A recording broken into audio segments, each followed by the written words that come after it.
Hello, Megan. Hello, Michelle. Welcome to Spicy Brain Podcast, where we are navigating neurodiversity with curiosity, joy, and radical acceptance. High kick. I like it when it goes So down. welcome to I like the lower high kick. Oh, yeah. I'm sorry. You got it. You love it. Welcome to everybody who's new. We're so glad you're joining us. Again, so many brand new people that, Megan, you've been bringing from Twitch, and then people that have been telling other people and our OGs. Welcome back. We love all of our people that we get to talk with each week, and you guys give us so much really interesting ideas and questions that we then kind of take on. So we're going to do a quick little podcast here just to kind of talk about something that Meg and I have been exploring. We usually are talking about a book, and then we kind of dig into that brain of hers or mine, whatever neurospicy we're finding today. And we oftentimes are focusing in on ADHD because that's what Megan was officially diagnosed with back in the day, back during her sophomore year of high school. Sophomore year. But today I wanted to talk about, we've been exploring a lot of different types of, I guess we would say like different types of neurodivergent Modalities and I don't know that modality, but you know, like diagnoses. Labels and diagnoses, yes. Right? And so I brought one up to you that I had been most recently reading about, which is called SBD, right? No, SPD. Sensory processing disorder. Yes. And I was listening to a different book that we haven't done yet. We might do it, but I'm always exploring the next book that we're going to do. And so as I do this, I kind of get things. And so this particular author was talking about this, and I thought, I wonder, this sounds a little bit like you. And I was wondering what you thought about it. So I don't have the technical definition even in front of me, but I've always said that I'm sorry, I just got so distracted. We're in a new space and I saw a person walking out the window and I was like, oh my God, they're walking. Who is that? there we go. But I've always said not always, but recently I've been I feel like there's some sort of tism in me. I don't know what it is, but I'm not I have ADHD, but then I also have all of these weird sensory issues, which is why working at the aquarium, I can't do a Sunday shift, which is every other week, and it's a 4.5-hour shift on the floor. It's just too sensorially overwhelming for me, and I get even 2 hours is challenging at times. So when you brought this up, I started reading it. I was like, oh my God, you're right, Michelle. This is me. So it says it's a neurological condition where the brain struggles to receive, interpret, and respond appropriately to sensory information, which includes sight, sound, touch, which is where we started our podcast years back. Remember? I was I just want to go through each of these because I feel like your brain processes these things differently. So sight, sound, touch, smell, movement, body awareness, and it leads to severe oversensitivity, avoidance, or undersensitivity, seeking to stimulate, causing daily functional challenges, meltdowns, and emotional difficulties. Meltdowns? And me, Michelle? What are you talking about? What? So it's extreme dislike of bright lights. Yes. Loud sounds. Yes. Vacuums, sirens. Yes. Clothing textures, tags, scenes. Tags. Or food textures. I don't know if you have a food texture thing, but. No, I totally do. I totally do. Yeah, Brian made this amazing rice. It was this Thai soup, and it was so good. It was so delicious, but it was very soupy. No, it was very it was tofu and mushrooms and a lot of slimy things. It was slimy. That's the word. Yeah, I think if it had more rice in it, it would have been better for me. Okay. So I'm just but I'm learning wow, I really do have a textural issue. Or eating the perfect potato chip. Have I told you about this, Michelle? I don't know. I don't think so. Michelle, there is a perfect potato chip. Okay. when you like, especially like a Dorito or anything that has like a flavor on it, like a barbecue chip or whatever, there is a perfect one. First of all, it is whole. Well, no, even some of the cracked ones are. But when you look at the surface of it, the entire surface is completely coated in flavor. Okay, it's got the perfect amount of flavor over all of it. Well, it's uniformed. It's uniformal. So when you put it on your tongue, it's like the entire chip is just a party in your mouth. And it is the right chip. And I think actually you do know about this because it's always the chip that you would come and pick you would just because it's the most appetizing looking chip, and I'd be like saving it for the very end. And then I come in and take it. What a jerk. What a jerk man. I have. What a jerk sister. I am. Yeah. She comes to my house and helps me unload my moving stuff, but no, she's a jerk because she ate the perfect chip. Good thing I have like a gluten intolerance now, right? I can't have most of your chips. True. So then there's like undersensitivity. So you're like seeking stimulation. So you're constantly in the need for movement, jumping, spinning, touching people, objects. I was thinking of Mom with her little earrings that you always touch, like her little dangly earrings. And she's like, stop it. Yeah. They say like you would have a high pain tolerance. I think that's interesting. Yeah. I have a very high pain tolerance. Yes. And crashing into things. I do. Yes. Like I have bruises and I never know how I got them. Yeah. So they say it's like poor balance, fine motor skill challenges like writing, scissors, anxiety, social challenges, difficulty interpreting internal sensations like hunger and pain. Which I thought was interesting because you were just been talking to your PT person and you like always are like, oh, it's just pain. But she's like, no, there's different sensations. Yeah, because like we've been working on the so I've had chronic pain since I was 9. Everybody. Michelle knows this. She lived with me, but you guys didn't. So I have to explain this. So because of that, like I think anytime my body hurt, I became highly aware of it and acutely aware of it. And then I equated it to pain. And so like I established like throbbing, aching, stabbing, shooting, all these types of pains, all these types of sensations as pain. And so like if I were to work out and you guys get that like that muscle soreness, that's pain to me. And but the other thing is that like what's happened is that over time my brain has decided, okay, if it's painful, I then have to stop what I'm doing because I'm going to hurt myself. And so that's why I just stopped moving. Yeah. Because any type of movement would hurt myself. And so that's one of the things that my PT person's been helping me figure out is like, okay, if you work out, you get sore afterwards. That is not pain. That is just a sensation that your body is telling you that you worked out because your body is recovering from it. And so she was saying like sharp and shooting, those are ones that are like, that's pain. Yes, we have to worry about that. But if it's like throbbing or aching, most likely it's just your body telling you, hey, maybe I overdid it. What did she say? She said, if it's throbbing or aching, that means that you worked out your body and it's just like muscle soreness.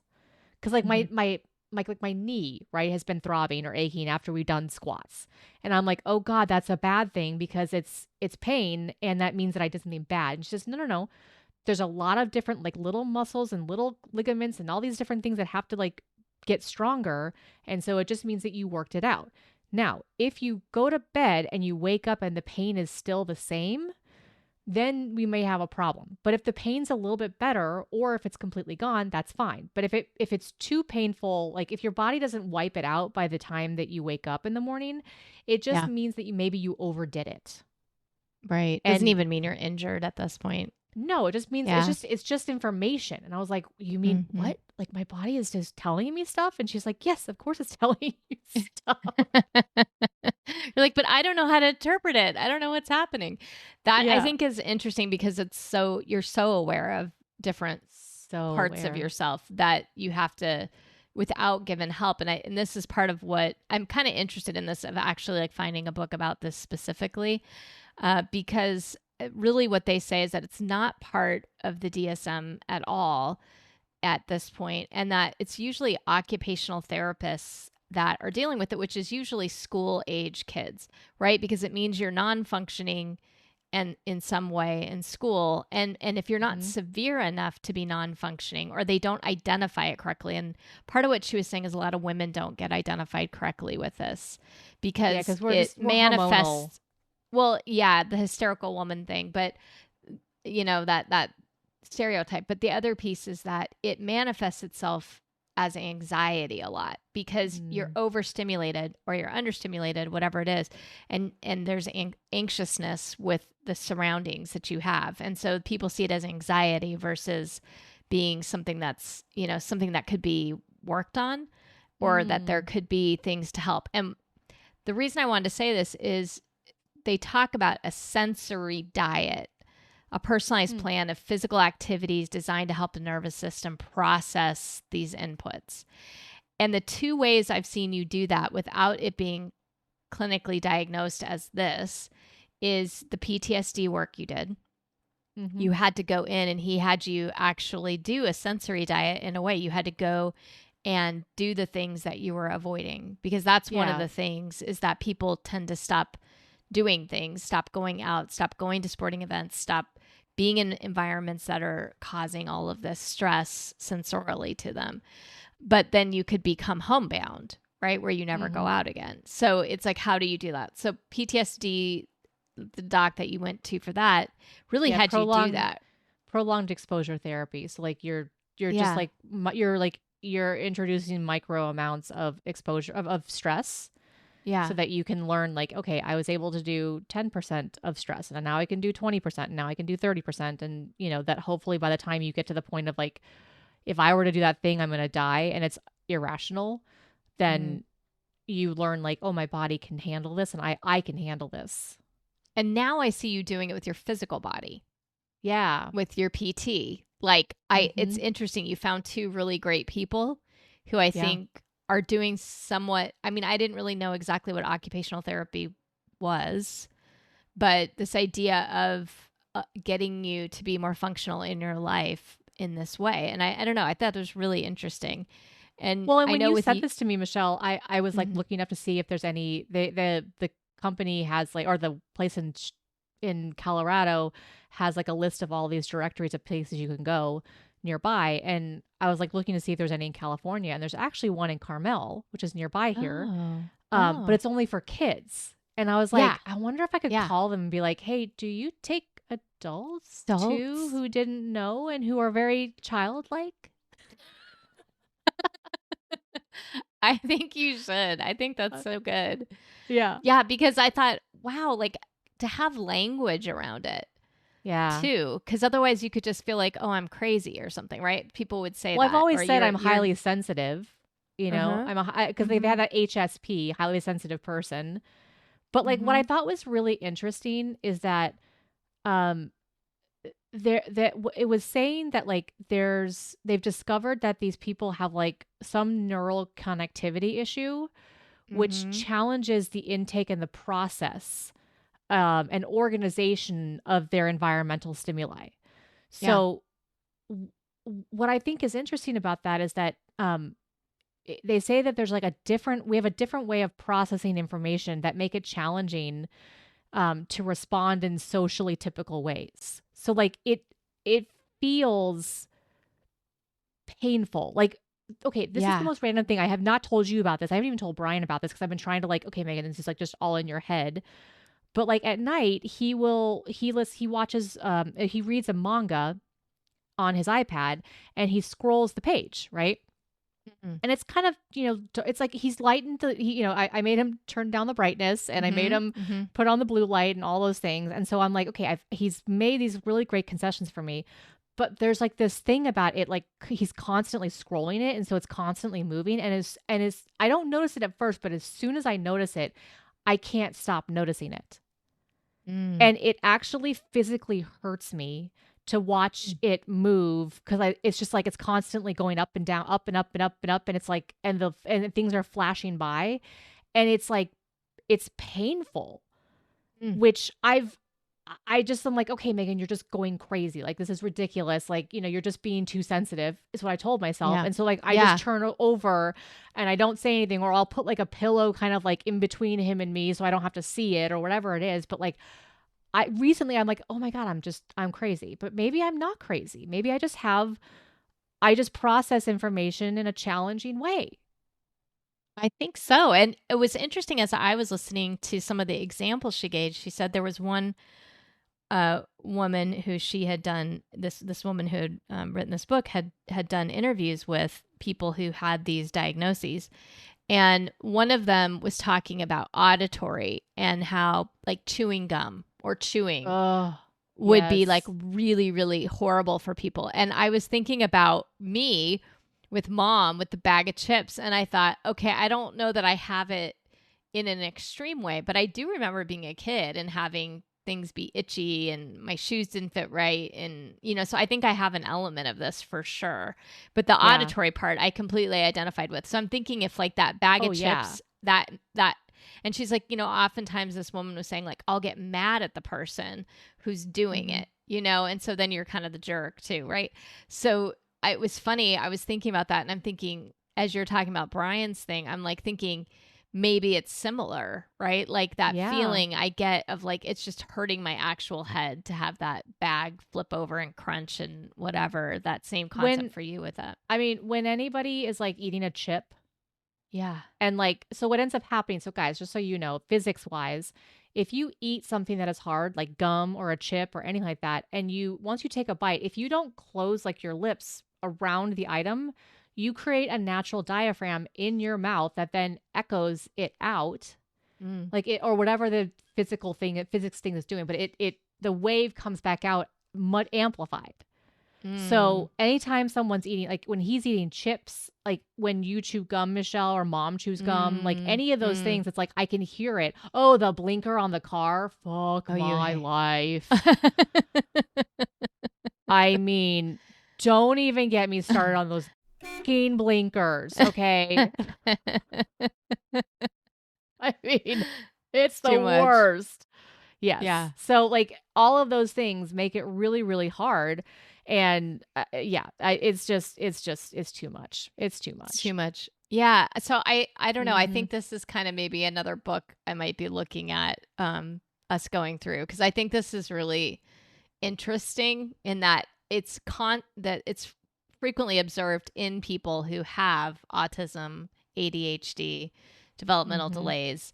But I was thinking, like, I don't know that the things I've read about autism, I wouldn't necessarily connect with you. Yeah.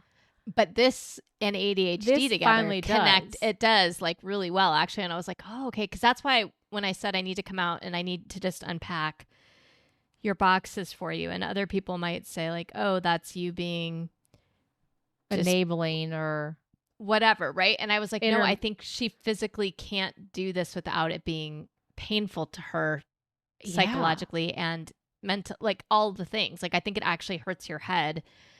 Or because I was saying, like, what is the thing about the paper? Remember? Yeah. Well, yeah, there was something that you were asking me, and I just was like, I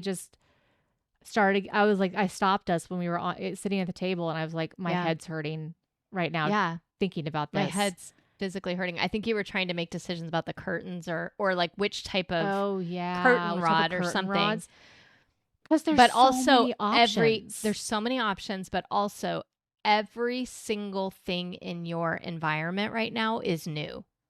Yeah. Like, because everything is in a new place and everything is in a new sound and everything you're having to like fit. And that's why I was saying like I said it somehow as like, you're highly sensitive. So just remember you're highly sensitive. Yeah. But I think what I was saying How does that help me right now, Michelle? That's what you said. For anyone who listened to one of our last podcasts. How does that help me right now? But part of it was me saying, and I don't have the language around it yet, right? Yeah. But it's like, just remember your brain is cataloging every single new thing and figuring out how to handle it. And so, It is. and that's why I was like, when unboxing, if you think of like chewing as being overwhelming to your brain, then think about crackling paper as you're unwrapping it and trying to like, and you're feeling it and you're smelling it and you're like making a decision about where it has to go, like all those and things. it's dirty, or like, or big, you know, men who are sweaty and gross were like touching every single plate of mine and wrapping them, and it's like, no, they all need to be washed in the dishwasher that doesn't actually work because they didn't check to see if it worked before we moved in. Yeah, it was super overwhelming.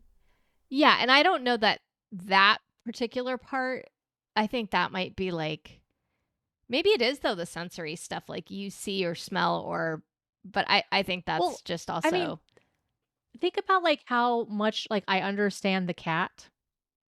You know, like I was like, I just instinctually knew, I was like, no, the cat cannot be in this house while we are bringing all the boxes in, or like while, oh, it was when they were packing us up. So I'm like, the sound of like the tape, all the tape constantly opening and like I had to turn my, I had to put my noise, my noise canceling on. So like, I just am a cat. I just don't, you know. Yeah. That's why I have so much fur on my upper lip.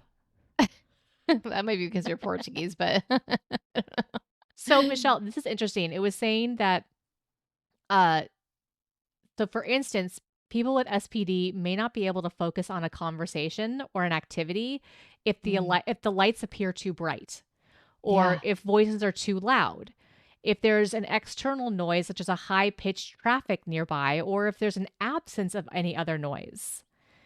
Yeah. And they can feel overwhelming, and they may not feel rewarded by the social interaction. And what's interesting, it's like it's not the right setting for you. Yeah. And it says it also can disrupt the ability to focus on a task or a conversation for a continuous stretch of time. Their mind simply cannot ignore the sensory issue, not without learned support or accommodations. For instance, they may use a fidget device to redirect their thinking away from an unpleasant external sound, or ask for an adjustment to bright lighting to help them focus on a task. And for this, like if someone is trying to talk to me, I just had a dream about this last night, actually. I'm in a car with someone and we're going somewhere, and we're trying to turn down, like if there's a podcast or there's music or something happening, I cannot physically hear what someone is saying if there's other talking going on. And so like, in the dream, I'm asking them like, hey, can you turn it down? And so they're like trying to, but like, it's just not going down completely. And I was like, no, it needs to go down further because I really care about what you're saying. Yeah. And so I'm like, so we're just like trying, I'm like, and I finally had to stop. I'm like, I'm serious. Like we have to figure out how to turn this down. Cause like what you're saying to me is so important right now, but I just cannot hear it. And we could not get the music down. It was so interesting. So it was almost a nightmare. Sounds like a stress dream. I've heard that dreams are like your brain trying to process the things that have happened in your life. And this has been a huge part. This like sensory stuff has been really big recently. And I don't feel comfortable asking people, like if I'm in their car, usually like, hey, could you turn the volume down so I can hear you? Like it's weird. Like people are like, why do you need that? And I'm like, I don't know, but I just can't hear you. And I actually asked that my friend Steph came into town a couple weeks ago, and she was driving me to go to lunch, and she had something on, and I just stopped her. I'm like, hey, can we turn the music down? Cause I won't be able to hear you. And she was like, oh yeah, sure. So like, I'm starting to do that, but with only very specific people. It's funny because that's totally my thing. Like I don't have any of the other ones, but the auditory, and I tell everyone that. And you know, even my students in my classroom, I'm like, if you're talking while I'm trying to talk, I can't do it. I can't focus, and I will literally sit there and stare at them. And so they think I'm a total jerk sometimes, right? Because I'm strict about that. But the only reason is honestly, I can't do it. I literally cannot do those two things. And if anyone ever was like friends, you know, because when you're a teenager, especially like, oh, it's so cool, let's have the music on while we're talking and we're like just hanging, and I'm like, nope, can't do it. We're like in a movie. Yeah, no. And I'm like, can't do it. If it has no words, I'm sometimes okay. But cannot concentrate on both for sure. So I do understand that one really well, the auditory part. And what's interesting is like this website that I had saw was saying that for caregivers, there's a few ways that you can help with a few tips you can do. And like one is to practice empathy and patience because sensory processing issues may not seem intuitive for you, but consider yourself lucky. What it says. And I remember like as a kid, I was too sensitive. That was the phrase that Dad always said. You're just too sensitive. Yep. Too sensitive. Yep.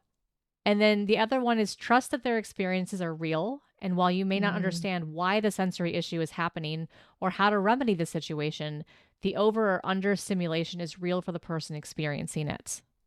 And they said that sensory integration trained occupational or physical therapists can use sensory stimulation with physical movement to improve how the brain processes and organizes sensory information. Right. That's just what I was loving about this was that there was help. Yeah. Like it's not just a pill, right, that you take and that's going to fix it or whatever, right? Which we know doesn't work with ADHD 100% either, right? Like the pill helps certain pieces, but you have to learn different skills and strategies to actually, fully make your life the way you want it. But I do think this was interesting that there would be this sort of sensory diet or a way of being that you could learn to, and I was wondering about acting school for you, if that actually some of this helped or hurt. I mean, I don't know, right? But it seemed like you guys did totally so much sense memory stuff. So I'm wondering if that all also kind of helped you to navigate this earlier maybe than you would have otherwise. Yeah, well, I always say like I went to acting school not to become an actor, but to like learn how to be in the world. Because it really did. It forced me to like understand sensations and, the body and it was also like an exposure. So like if you're sitting there pretending to like feel like, so like the whole idea, you guys, is like you're pretending to feel something that's not actually there. And you're basically going back into your mind to try to like remember that sensation. So like when you smell something, like if you think about like a smell that like reminds you of home, like, okay, baked cookies. Right. You can if I tell you baked cookies right now, you can probably kind of have a sort of remembrance of like what that smell is, or it's bringing some sort of a memory into your mind, or it's putting a smile on your face or something. So like that's the whole idea. Yeah, it's some sort of feeling. And so like the question is like for you, like what does the smell of baked cookies do for you? And some people, it might actually bring up terrible things because maybe something tragic happened in a bakery when they were young. Sure. Like the sensation of the sun on your face is supposed to be like happy and joyful and relaxing for the majority of people. But if you are like me, who is someone from the desert, the sensation of sun on your face makes you ragingly angry. And to the point like where your teacher says, "Well, that's a first." I've never seen anyone have a, and I was the very first student to ever go through that school from Arizona. So you'll learn a lot. But I think also your acting school was very specific, right? It was not every acting school has this idea of sense memory is mostly for the Stanislavski method. So there might be a little bit, but most acting schools are like, let's break down a scene and like let's figure out like what our motivations are and the beats and like let's look at all these other different techniques and combine them. But like this is like a very specific sensory based. Are you living in the body of your nature or the body of your experiences? And we want to get you back to the body of your nature. And I think part of what's interesting when you think about that is that so much of what we have going on in our life right now is not evolutionarily what our bodies would be prepped for. Meaning like if it takes millions of years for things to become the norm, and in 200 years we now have 250 300 years we now have like electricity and light and sounds and all these things that we wouldn't have in nature normally, it makes sense that there would be a set of people who were like highly attuned to things in nature. You probably were the one like making sure we were safe from the lions or something. But in this world, it's like you're so finely attuned, it's too much. It's like just blows your circuits. So one of the things that I thought was interesting, and I'll let you go in just a second, is just I was like reading this and listening, and then listening and then reading more about it, and I thought, oh my gosh, this actually sounds right, like me. Yeah. Yeah. Well, and the irony, I was just thinking of the irony of like my school where they're like, hey, let's put you back to the body of your nature, not the body of your experiences. And like the more I went back to the body of my nature, the less socially available I became, or like the less socially acceptable is the word. Like I remember we had this class called Alexander Technique, and they were always trying to get us, that was where the body of your nature versus your experiences came into, and they're trying to get you back into the body of your nature. And my body was telling me I was in pain all the time. And they're like, no, but that's not helpful. That's not helpful. We got to get you out of that. And I'm like, but that's the body of my nature, is that I've been in pain since I was a baby. Like I've been like physical pain. I've had problems. Like I have an underdeveloped jaw. So like that started me off on a whole smorgasbord of issues. And so I find I just hadn't really ever considered that, like, oh, that's why I struggled to like fit in there. 'Cause like the more I got closer to who I am and I didn't understand it, the more I actually. You are muted, I think. How did I get muted? That's weird. I don't know, but you hit something. But what were you saying? The more you got close to like the body of your... Yeah, the more I got close to the body of my nature, the more I became a social pariah and didn't fit in anymore. Because it was like, because I didn't understand what I was going through. I didn't understand how I was processing things. And I think if I had understood like, hey, this is just who I am, and I could have explained it better. Yeah. Or I could have at least like owned it and been like, oh, well, they don't know what they're talking about. They're just full of, it doesn't matter. I think it would have been a lot easier for me in the long run. It's interesting because a lot of the things that I keep reading about, they talk about masking, and that you're constantly masking who you are to fit in. And so this process of like stripping you down to unmask you, and then they're like, but then you don't fit in. And you're like, I know I don't fit in. I haven't fit in my whole life. That's why I became this other way. So you don't really want the body of my nature. You want me to be this other version. Yeah. Interesting. You want me to be a kid who will be like, yes, I'm a pancake. Turn me into, oh, look, let me feel all the, I'm a pancake now. I've had the syrup just slowing down me. It feels amazing. I'm like, it's sticky. Gross. I don't want it. Oh my goodness. Okay, so this is for people listening.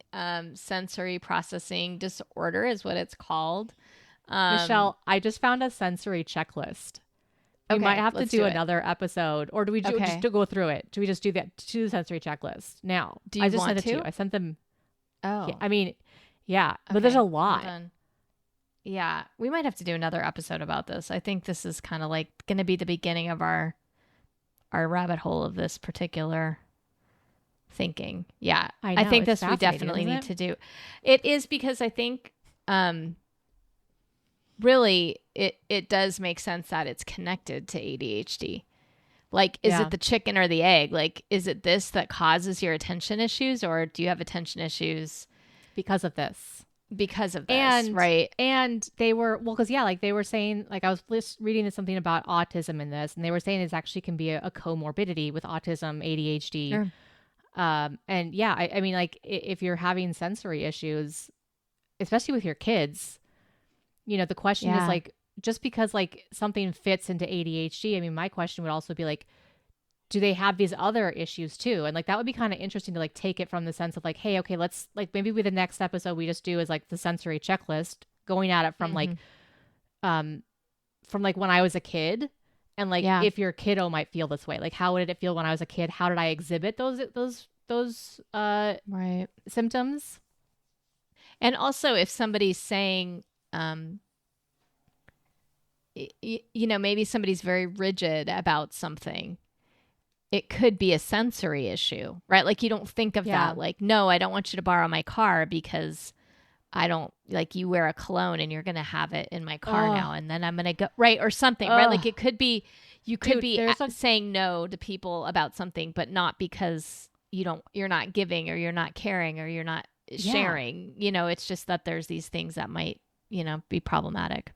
There's a lady who was helping with my glasses, and I don't know if you met her or not, but like she's helping me with them, and like, okay, she's a little standoffish, but she's like fun, but she wears some sort of like lotion or something on her hands that is like, it smells like chocolate. And so then every time she works on my glasses smell like chocolate all the way home, and it is so like, it makes me not want to ever like go to her, because I'm just like, I don't want my glasses smelling like chocolate for like the rest of the night. Or fake chocolate. Yeah, fake chocolate. Not even real chocolate. But even then it's like, so Brian and I always talk about this, you guys, like he'll make amazing food. It's delicious. I've eaten it. I love the smell when he's cooking it. And as soon as I'm finished eating, I call it stinky smelly. I'm like, babe, can you take stinky smelly away? And he's like, and he knows that means like, yeah, it's overwhelming my senses. And I need, like, even though it was amazing, I ate the whole thing, but the residual container is now like wafting odors into my face, and it's stinky smelly now. Like, you know what's interesting too, even though, linguiça, which is amazing, could still be stinky smelly at some point. Yeah, I think there's also though this idea of like the language around it and how you communicate. And you guys do things in kind of like with humor. So like stinky smelly is probably funny to you too now at this point, but like getting to that point, right? And that's where the socially unacceptable piece is, or the part of like trying to explain to every single person all the things, and like, can you do the lime for me because I can't have it on my fingers because then it's gonna completely disrupt my thinking. Anyway, I just was thinking for you, the ADHD and this go really hand in hand. I'm not sure about the autism yet. I haven't really read enough, but this one, everything I read, I'm like, I could see it, but I don't. This one, but it makes sense. A lot of people who have autism also have this, so it might be that it looks very similar. Anyway, I don't know. It's interesting to kind of think about. With like autism, they talk about like how people are avoiding because of whatever processing thing they're doing. But like for me, it's like a lot of times, I'm avoiding because of the sensory stuff. Like I actually enjoy talking to people. I really enjoy spending time with people. It's just that like I get overwhelmed with the sensory things. Right. It's not the people or the conversation, or not knowing what to say. It's just different. That's why I was like, there's something different happening for you. And I was trying to explain this when I was like, I'm going to come to other people. I'm like, I'm going to come out and I'm going to unload all our boxes. And they're like, well, and I'm like, there's something about, and I was telling you this actually, I think when I was there this last week, I was like, there's something about the paper, the touching, the sounds, the something that is just overwhelming to you. So you won't touch it. Yeah. Because I keep telling Brian, I'm like, you guys, I keep telling Brian, I'm like, okay, just keep it in the box and we're going to move the box around. And then once we're ready, then we can unpack it. And he's like, why wouldn't we just unpack it? Like, because then I'm going to be overwhelmed by it all and I'm going to see it all. And I can't, like, I literally, if I see like a mess, like I don't know where to start. It just shuts my brain down. It's that, and it's the process of touching it all. I mean, like you're already overwhelmed. Like I actually don't think if you saw a ton of things that you wouldn't know where to start at all. Oftentimes, like we can do it in those 15-minute chunks. That's true. But I think there was something about that you hadn't quite internalized yet, and I hadn't. But I was like, I think there's something about the physical paper and like the actual. I'm curious. That's my curiosity. Well, but I do think that there's. I mean, sight is also a sense. Yeah. So no, of course. Like I'm thinking back with like, where's Minnie? But why? But why would you not unbox it? Because of where's Minnie.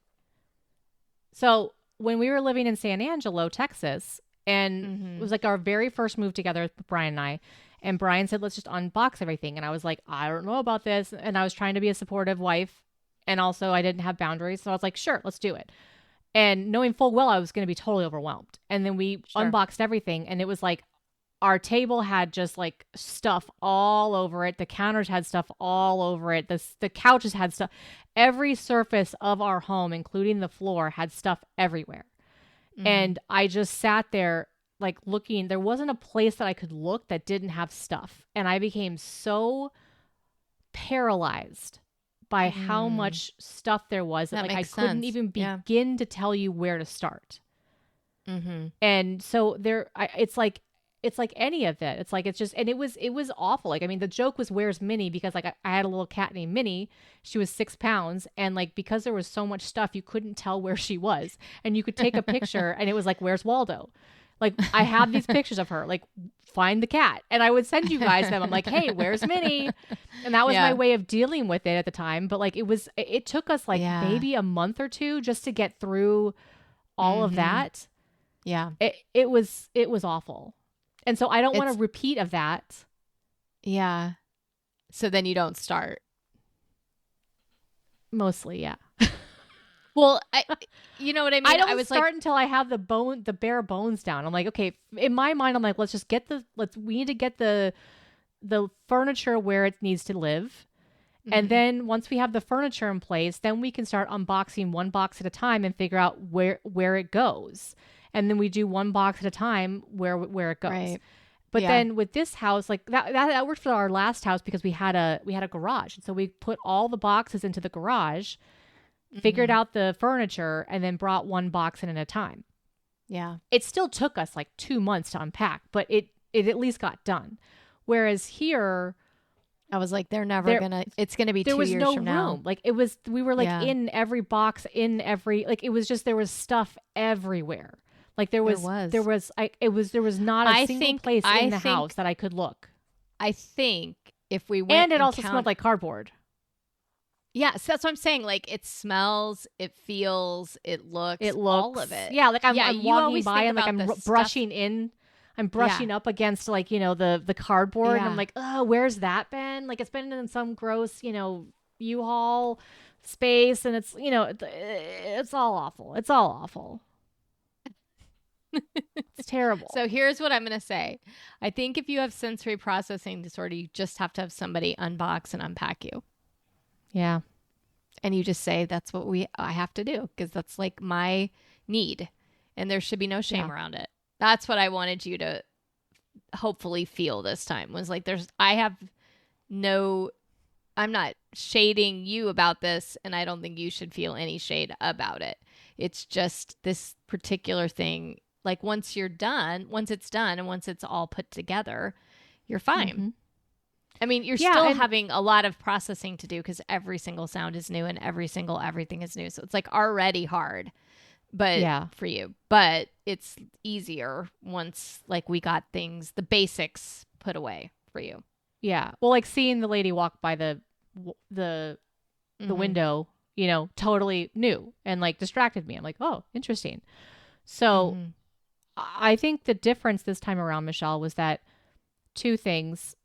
Well, 3. I mean, I've grown. And I think this podcast has really helped me to kind of start accepting where I'm at. But like before you came, you let me know that you were nervous and you were anxious about coming. And like you said to mom's like, are you so excited to go? And you're like, no, I'm not excited to go because I know it's going to be hard. Because like in the past, it's always been really hard with me. And then you just told me like, in my best world, I would love it if I could just put my headphones on and then just unpack you and like live in my own Aunt Mimi world and just do it for you. And I had to sit with that for a little bit. And I realized like, I feel guilty that I can't do that. Right. And I feel like I'm supposed to be, that's not something I'm allowed to do because that's me being too sensitive to actually get up and work. But I could do everything up until the moving part. Like I packed us. I was like completely competent. I did all this stuff. But then like as soon as it gets here, I just like turn into a shell of myself. And I think that was the part that I was nervous about because then it's not just managing the stuff and unboxing, which is, it's tiring, you know, I mean, it was a lot of work, but to unpack somebody's house. You need a vacation from your vacation. Yeah. 100%. But it's more the managing the emotional meltdowns within that is the problem. That makes it harder. So it's like if I'm just there and I've got my AirPods on and I'm like listening to, you know, whatever Netflix thing is, you know, I don't really need to watch, but I'm just listening to some movies or something, then it's not hard. I mean, you know, it's physically taxing, but that's it. But the emotional part, I think, is what the part that's been difficult in the past for me with you. And I think that you telling me that was really helpful because like I wasn't in the middle of an emotional meltdown in that moment. And so I was able to kind of go back and think like, oh yeah, I do have meltdowns. Yeah, I am hard. Like, yeah, I can see that. And I was like, and I also could see like, I really need help because just in the 2 days that we had before you got there, it was already too difficult for me. Yeah. So being able to hear that, like, yeah, you're right. Like you'd be living your best life and it'd actually be kind of therapeutic for you to be able to have something where you feel like you were in control and like could actually help out. Yeah. That it took the burden off me of feeling like I have to do this. Yeah. And that helped. Because I think like, especially for women, it's so like if it's a guy, then I mean, okay, I shouldn't say this totally right, but just like our experience that I think we've learned shared helplessness that some men are taught. Yeah. But I think for at least in our family culture, like the women are supposed to be a certain way, right? Mm-hmm. They're supposed to do the logistics. They're supposed to be all this. So like what was interesting, and we talked about this last week, was I was like, but you were that person all the way up until this. So this doesn't make sense to me. Why is it in this moment? Why is it when it's the boxes? Why is it when it's like, you know, in this way? And then this is when you shut down. And I was like, it means something that this is like your brain is struggling with this. Otherwise you wouldn't choose. You're not lazy. Yeah. You know, you still went and like did a full day's of work of volunteering and working at the aquarium. And anytime I asked you to do a task, like go and put up the curtains or go do this, whatever, like you were doing it. Yeah. It was just this process. And I was thinking like, Mom was like, haven't you been to like every single place she's ever moved at some point to unload her boxes? And I was like, pretty much. Like, I can't think of very many where I wasn't. But part of that was just because that there was something about this. And so this idea of having some language around it, a sensory issue made sense to me. So I thought that was, I don't know. So, and also to have, you said something about like, Megan, you have skills and capabilities that you bring to the family that are very different than my skills. And right. Like I can't deal with the technology, and I'm like, it's completely okay for people to opt out of technology, math, and science, right? Like that is socially acceptable. Yeah. And I heard somebody say this, and they called it a social disorder versus a behavioral or like other disorder. And I was thinking like a social disorder, like, right. Because given a certain context, your exact same senses and being able, this attuned makes you like amazing with animals, makes you have the ability to figure out all this technology stuff and like all of these things, right? Like you can figure these things out in puzzles and whatnot because you have this extra abilities in that way too. But in another framework, it's like now it hurts you, right? Or it makes it harder for you. Like as I've gone to lots of different types of modalities of therapy, they say, especially like with eating disorders and all that, it's not a disorder unless it affects your day-to-day life. Yeah. So you can have disordered eating, you know, but if it's affecting your day-to-day life, like if it's consuming you, or if it is keeping you from going out, or if it's, you know, if there's things that it's doing to affect you day to day, then that's when it becomes a disorder. Yeah. And that's why it sucks that like ADHD is a disorder, because it's like I can't do anything about it, you know, like it's right. Just it's like it's who I am. I didn't choose to be ADHD. I didn't choose to have sensory issues, but like because of the world I live in, I am disordered because the world is so narrow. Yeah.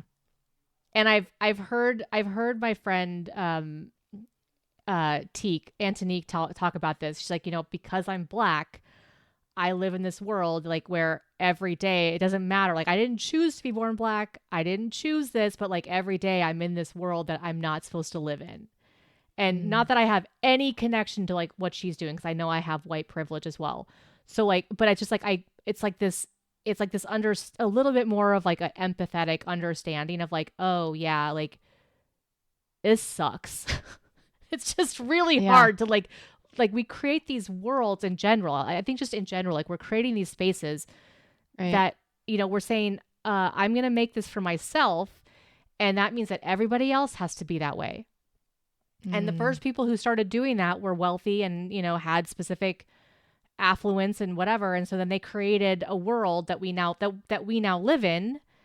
And, you know, I think this is where it's time to, I'm grateful for the internet, because it does opens up more ideas and more thoughts. And while it is dangerous and it's really hard and a lot of other things, it does allow for more of a democratization of differences. And I think that's why like 2 years into this, we're still talking about it, because like we haven't figured it out. And it's just like 44 years of deprogramming is not going to happen in 2 years, you know? Yeah. And I think it's also the idea of having language. I keep going back to that, but having language around it, because if you don't have a way to talk about it, what is it that's happening? Then it's difficult. Like even with you saying with Brian, like you might have a different way of describing to him now what's happening at night with the manga while he's going through it, and saying, this is actually hurting my brain physically. I need you to understand that. It would be the same as like, you know, somebody taking a stick and poking me repeatedly or whatever it feels like to, you know what I mean? Like, and I think having that language for people so they can empathize, because if they don't understand that's what's happening, you know, then it's not like they're trying to be a jerk about it or you're trying to be a jerk about it. It's that this is my experience. Right. And I think that's hard because it's invisible. Well, and I've always tried to explain that to him with like the chips. Like this was like the very first thing when we first got together. I'm like, no, okay. It is something that you're doing. Yes. So it's not you. It truly is me. Like I struggle with this, and it's like, yes, it's something that you're doing, but really it's my issue. And how do we figure out, like, that's the thing that's hard, right? Like, how do you ask somebody, okay, you're not the problem, but what you're doing is a problem for me. Right? Because that shouldn't, like, in our society, we say. And what about it is like, I can stand up and walk away. And what about it is you need to stop. Right? Like, you know, I mean, that's the thing. Like, do we stop eating chips in the house? If we're watching a show together, it's only when we're watching a show together, because I feel like I'm trapped, because like if we're watching the show, like that's why I stopped buying chips. I just stopped buying them. 'Cause I'm like, well, if we don't have chips, then like I can't get annoyed. Is popcorn better? Popcorn is better. Yeah. See, there we go. We just go to popcorn. So it's like you can like, well, I'm just saying like there's those accommodations and there's those agreements. Like, and if you're going to have chips, then you need to do it at lunch, or you need to do it in your office or whatever. I mean, like if you're going to read a manga at night, like it probably needs to be a book. Although I would probably guess that like if he's going, you know, like it's going to be hard. Yeah. But like, which one's harder? I don't know. Or I just like, hey, I got to put this divider up while you're reading. Like I have that wedge pillow. I'm like, I'll just put the wedge pillow up for a little bit. And then, you know, when it's time to go to bed, I'll just move it. Or maybe you don't read in bed, you know? I mean, maybe you come to bed after you've read. I don't know. I mean, I think there's all these kinds of things, but it definitely is hard, I think, on the people who live with somebody who's got this, but at the same time, not harder than the person who has to live with it. Yeah. Because it doesn't go away like for you. And it hasn't changed since you were little. So, I mean, I don't know that we knew this term. I'm going to ask Mom if anybody ever brought this up to her, like that you would need occupational therapy of any kind. I'm kind of curious now, but, anyway, I just thought it was fascinating that this idea of like, you're too sensitive actually has a name, and it is called sensory processing disorder. So SPD. So maybe SPD. I'm curious if you get to go hang out with the kids in Carmel. Oh, yeah. Because this, Michelle, this is interesting because it might be a good follow-up to the parenting book that we're doing. Because this sensory checklist I sent you says it was adapted from the book Raising a Sensory Smart Children, the definitive handbook for helping your child with sensory processing issues. Cool. I'm assuming it's by Lindsay Beal, B-I-E-L. I'll look it Beal. up. Yeah. Cool. Well, I love you. I love you too. Bye. Bye.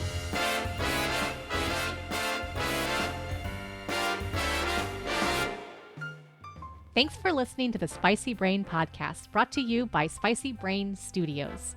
This week, we took a little detour from our parenting book and talked about some new information that Michelle just read about regarding sensory processing disorders. I know last week I said that we'd be returning to Elaine Taylor Klaus, but honestly, we just couldn't keep this information to ourselves. I mean, right, Michelle? It was literally all we could talk about this morning. Yes, we had to get to it. Yes, we did. So next week, we'll be walking through a sensory checklist together to look at how sensory processing differences might show up. So because for some families, this can help explain why an ADHD or an autism diagnosis might not feel like the complete picture, which is what I'm finally realizing. And how sensory processing may be another piece of the puzzle. So guys, we really appreciate you sticking with us as we step away from our parenting book for a few more weeks. Michelle and I also realized that we just needed a little bit more time to process our thoughts around it, since the parenting information has been pretty raw for both of us. You know, we're always striving to keep our messiness out of the podcast, you know, for the most part. Of course, you know, I always slip up and I say something messy like a radical high kick to the groin, but I'm assuming that's part of the reason you come back each week. So anyways, make sure to follow or subscribe on your favorite podcast app. And if you're enjoying the show, leaving us a review can really help other neurospicy folks find their way here too. But until then, here's to a great end of the week. And remember to stay curious and joyful with a whole lot of radical acceptance. High kick.